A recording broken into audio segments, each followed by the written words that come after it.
હોર્મુઝને bypass કરતી પાઇપલાઇનનું કામ 50% પૂર્ણ. વડાપ્રધાન મોદીએ યુએઈ સાથે કર્યો છે ક્રૂડ ઓઇલ માટેનો કરાર. આ જે જગ્યા છે સામુદ્ર ધુની, જેને સ્ટ્રેટ ઓફ હોર્મુઝ કહેવાય છે, હવે આ જગ્યાએથી પસાર થવું અત્યારે મુશ્કેલી ભર્યું થઈ ગયું છે. પણ આ જે બંદર છે અહીંયા યુએઈનો જે એક ખૂબ જ જાણીતો ઓઇલ ફિલ્ડ છે જેનું નામ હબશાન છે, ત્યાંથી જો ક્રૂડ ઓઇલને બહાર કાઢવું હોય તો આ જ સમુદ્રી જળમાર્ગનો ઉપયોગ યુએઈ કરે છે. એટલે અહીંયા જે હબશાન જે છે ત્યાંથી પાઇપલાઇન જે છે અહીંયા ખેંચવામાં આવી રહી છે ફુઝેરાની આ બાજુ. એટલે જો એકવાર અહીંયા સુધીની પાઇપલાઇન આવી જાય તો અહીંયા આપણા કન્ટેનર કે કાર્ગો ટેન્કર આવે તો એને આ સ્ટેટ ઓફ હોર્મુઝમાંથી પસાર થવાની નોબત ના આવે કે અહીંયા સીધું જ પછી સામે જે દેખાય છે એ ગુજરાત છે, એટલે અહીંયા કંડલા પોર્ટ ઉપર એ ક્રૂડ ઓઇલ આવી શકશે. જ્યારે પેટ્રોલ ડીઝલની ચિંતા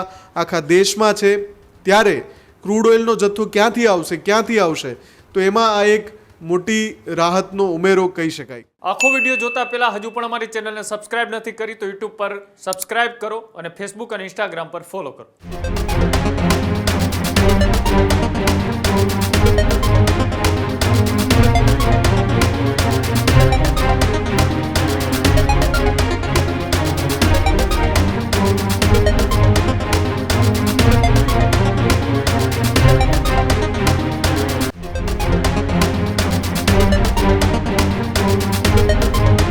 ઈરાન અને યુએસના યુદ્ધ વચ્ચે જે મહત્વપૂર્ણ સમાચાર સામે આવી રહ્યા છે, પેટ્રોલ ડીઝલની ચિંતા વચ્ચે હવે યુએઈથી મોટા સમાચાર. હોર્મુઝને બાયપાસ કરતી પાઇપલાઇનનું કામ 50% પૂર્ણ. વડાપ્રધાન મોદીએ યુએઈ સાથે કર્યો છે ક્રૂડ ઓઇલ માટેનો કરાર. યુએઈના હબશાનથી ફુઝેરા બંદર સુધી બની રહી છે પાઇપલાઇન. હબશાન યુએઈના સૌથી મોટા ઓઇલ ફિલ્ડમાંનું એક છે અને ફુઝેરા સુધી પાઇપલાઇન આવતા ક્રૂડ ઓઇલ વિતરણ છે તે ભારત માટે સરળ બનશે. યુએઈના ક્રૂડ ઓઇલને હોર્મુઝથી પસાર થવાની નોબત જ નહીં આવે. ક્રૂડ ઓઇલનો જથ્થો સરળતાથી યુએથી ભારત આવી શકશે. ભારત સાથે સ્ટ્રેટેજિક રિઝર્વનો પણ યુએઈએ કર્યો છે કરાર. 3 કરોડ બેરલ ક્રૂડ ઓઇલનો જથ્થો એ સ્ટ્રેટેજિક રિઝર્વમાં રખાશે અને સ્ટ્રેટેજિક રિઝર્વનો જથ્થો વાપરવાનો પહેલો અધિકાર એ ભારતને મળશે. જે રીતની એ સ્ટ્રેટ ઓફ હોર્મુઝને લઈ એ ચર્ચાઓ ચાલી રહી છે, આખા વિશ્વની નજર એ ઈરાન અને યુએસના યુદ્ધ વચ્ચેની છે. તેની વચ્ચે દેશના વડાપ્રધાન નરેન્દ્ર મોદી એ યુએઈના પ્રવાસે ગયા હતા અને આ પ્રવાસ પાછળ મહત્વપૂર્ણ જે કરારો કરવામાં આવ્યા છે એમાંનો આ સૌથી મહત્વપૂર્ણ કરાર કે યુએઈ સાથે ભારતે ક્રૂડ ઓઇલનો જે કરાર કર્યો છે અને જે સ્ટેટ ઓફ હોર્મુઝ અત્યારે કેન્દ્ર બિંદુ ઉપર છે ત્યાંથી ભારતમાં આવતું ક્રૂડ ઓઇલનો 70 થી 80% જથ્થો ત્યાંથી પસાર થાય છે. હવે તેની વચ્ચે એક મહત્વપૂર્ણ સમાચાર સામે આવી રહ્યા છે કે યુએઈએ ભારતની અંદર ક્રૂડ ઓઇલ પહોંચાડવા માટે હવે સ્ટ્રેટ ઓફ હોર્મુઝનો સહારો નહીં લેવો પડે. એક બાયપાસ પાઇપલાઇન નાખવામાં આવી છે, તેના થ્રુ હવે ભારતમાં સરળતાથી ક્રૂડ ઓઇલ છે તે મળી શકે છે. આ એક માસ્ટર સ્ટ્રોક કહી શકાય. દેશના વડાપ્રધાન નરેન્દ્ર મોદી જ્યારે યુએના પ્રવાસે હતા ત્યારે મહત્વપૂર્ણ કરાર થયા છે. આખી સિસ્ટમ કઈ રીતના પથરાઈ રહેલી છે, આનો ફાયદો ભારતને કઈ રીતના થઈ શકે તેને લઈ મારી સાથે ન્યૂઝરૂમથી સીધા જ મુફદ્દલ જોડાયેલા છે. મુફદ્દલ, કઈ રીતના આ સિસ્ટમ આખી કામ કરી રહી છે, કઈ રીતના સ્ટેટ ઓફ હોર્મુઝને બાયપાસ કરીને પાઇપલાઇન નાખવામાં આવી રહી છે અને આનો સીધો જ ફાયદો એ ભારતને કઈ રીતના થઈ શકે? બિલકુલ કૃણાલ, જ્યારે વડાપ્રધાન યુએઈના પ્રવાસે ગયા, જે એક સાથે અનેક દેશોની એમની જે વિદેશ યાત્રા છે એમાં પહેલી શરૂઆત જ યુએઈથી થઈ કે જ્યાં એક ખૂબ જ સ્ટ્રેટેજિક એગ્રીમેન્ટ ભારતે સાઇન કર્યું, એમઓયુ સાઇન થયા અને એમાં એ જે કરાર થયો એમાં જે ક્રૂડ ઓઇલનો જથ્થો છે, કેમ કે યુએઈ દુનિયાનો એક ખૂબ જ મહત્ત્વનો દેશ છે ક્રૂડ ઓઇલના ઉત્પાદનમાં અને યુએઈ સાથે ભારતે આ કરાર કર્યો છે. એવા સમયે યુએઈ માટે એક ચિંતા એ છે કે એનું જે સૌથી મોટું જે ઓઇલ ફિલ્ડ છે જ્યાંથી ક્રૂડ ઓઇલનું ઉત્પાદન થાય છે એ હબશાન જે ઓઇલ ફિલ્ડ છે ત્યાંથી નજીકનું બંદર પડે છે, એને નીકળવું પડે છે વાયા સ્ટ્રેટ ઓફ હોર્મુઝ. અને સ્ટ્રેટ ઓફ હોર્મુઝની પરિસ્થિતિ અત્યારે સૌને ખબર છે. તો એનો રસ્તો શું?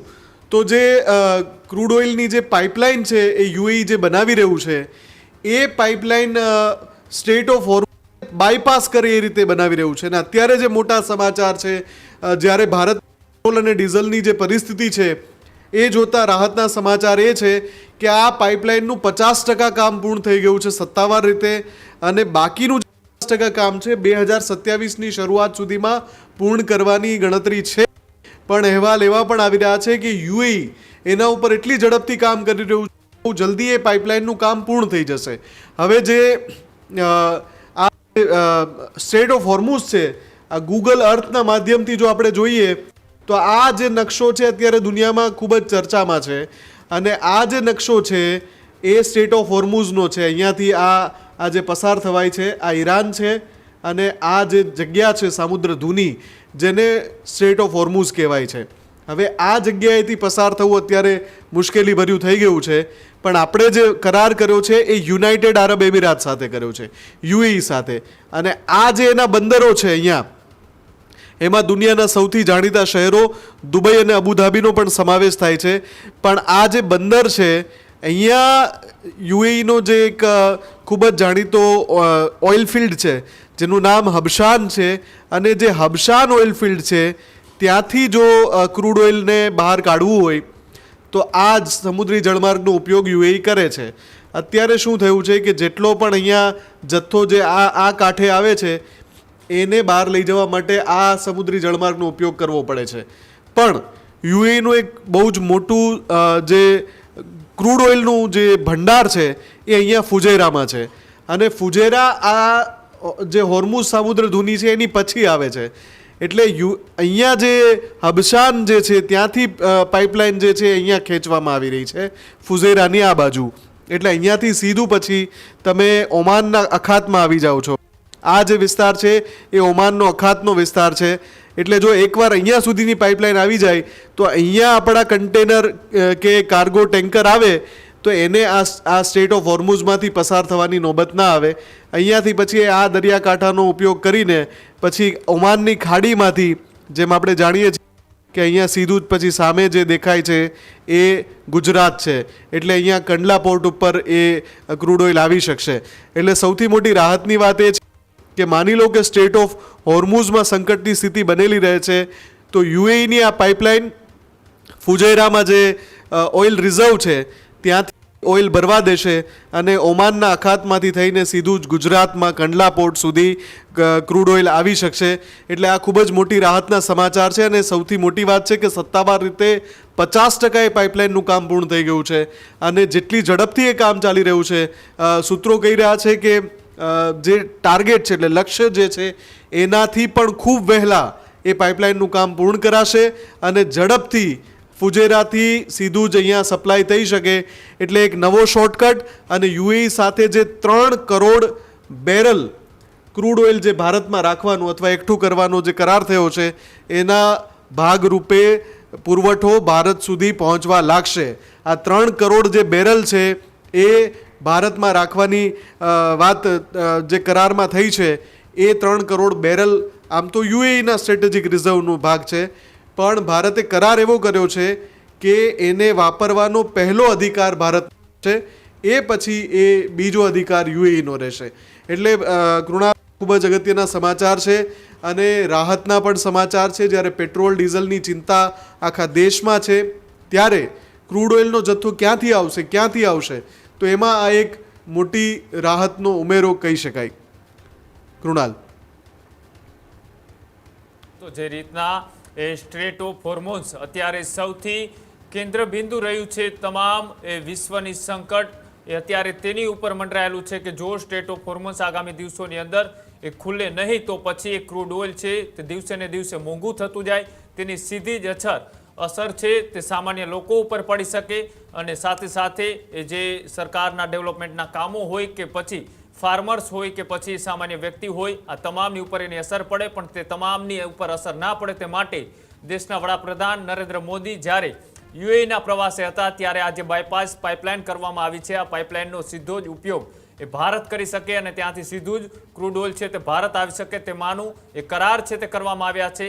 અને આ કરાર આધારે જે તેનો જથ્થો છે જે રિઝર્વ જથ્થો રાખવામાં આવશે તેનો પહેલો ઉપયોગ એ ભારત કરી શકશે તેવો પણ આ કરારની અંદર ઉલ્લેખ કરવામાં આવ્યો છે. સ્ટ્રેટ ઓફ હોર્મોઝની અંદરથી અત્યારે જે ભારતના જહાજો નીકળી રહ્યા છે તેની સાથે સાથે જ્યારે પણ આવી કોઈ સંકટની પરિસ્થિતિ ઊભી થાય ભવિષ્યની અંદર, અત્યારે જે યુદ્ધના એંધાણો છે એવા ભવિષ્યની અંદર બીજા કોઈ એવા યુદ્ધના એંધાણો થાય તો ભારતને ક્રૂડ ઓઇલ એ સપ્લાયમાં કોઈ પ્રોબ્લેમ ના પડે, કોઈ એવી અનિશ્ચિતતાઓ અથવા તો કોઈ એવી દુવિધાઓ ના પડે તે માટે આ એક વિકલ્પના ભાગરૂપે અહીંયાથી એક બાયપાસ પાઇપલાઇન છે તેનો ઉપયોગ છે તે કરવામાં આવી શકે છે અને તેના જ આધારે જે યુએઈની અંદર જે ઉત્પાદન થતું એ ક્રૂડ ઓઇલ છે તેની સપ્લાય ભારતે સરળતાથી પહોંચી શકે ને તેના જ કારણે આ મહત્વના કરાર છે અને તેના ઉપર સૌ કોઈની નજર છે કે આ પાઇપલાઇનનું કામ એ કેટલા સમયની અંદર પૂર્ણ થાય છે ને પાઇપલાઇનનું કામ પૂર્ણ થયા પછી એ ભારતને આનો સીધો જ ફાયદો એ કેટલા સમયની અંદર મળી શકે છે. હજુ સુધી તમે અમારી ચેનલને સબસ્ક્રાઇબ નથી કરી તો અત્યારે જ ન્યૂઝરૂમ ગુજરાતને સબસ્ક્રાઇબ કરો, ફેસબુક અને ઇન્સ્ટાગ્રામ પર ફોલો કરો.